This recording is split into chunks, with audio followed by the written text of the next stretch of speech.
சென்னையின் முக்கிய நுழைவு பகுதியாக தாம்பரம் இருந்து வருகிறது. எப்போதும் போக்குவரத்து நெரிசல் மிகுந்த பகுதி. தென் மாவட்டங்களில் இருந்து வரும் மக்கள் அனைவரும் தாம்பரத்தை கடந்து தான் சென்னைக்கு வர வேண்டும். இவ்வாறு இருக்க எப்போதும் தாம்பரம் ஜிஎஸ்டி சாலையில் போக்குவரத்து நெரிசல் அதிகளவில் இருந்து வரும். போக்குவரத்து நெரிசலுக்கு தீர்வு காண மக்கள் கோரிக்கை. இதற்காக போலீஸ் சார்பில் பல்வேறு நடவடிக்கை எடுக்கப்பட்டாலும் நாளுக்கு நாள் போக்குவரத்து நெரிசல் அதிகரித்து கொண்டே செல்கிறது.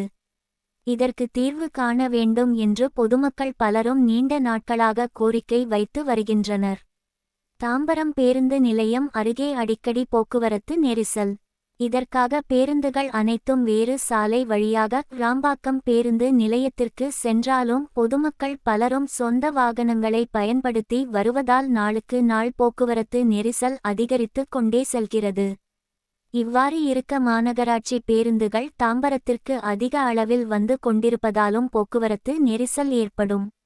அதிலும் முக்கியமாக தாம்பரம் பகுதியில் பேருந்து நிலையம் அருகே அடிக்கடி போக்குவரத்து நெரிசல் ஏற்பட்டு வருகிறது. புதிய பேருந்து நிறுத்தம். தாம்பரம் ஜிஎஸ்டி சாலையில் போக்குவரத்து நெரிசலை தடுக்க 6.55 கோடி ரூபாய் செலவில் புதிய பேருந்து நிறுத்தம் அமைக்கப்பட இருக்கிறது. செங்கல்பட்டு ஆட்சியர் அருண்ராஜ். பேருந்து நிறுத்தம் அமைய உள்ள இடத்தை செங்கல்பட்டு மாவட்ட ஆட்சியர் அருண்ராஜ் ஆய்வு செய்தார்.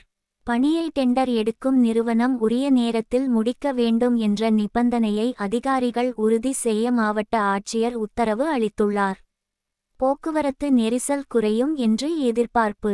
இதன் காரணமாக மக்கள் அனைவரும் மகிழ்ச்சி அடைந்துள்ளனர்.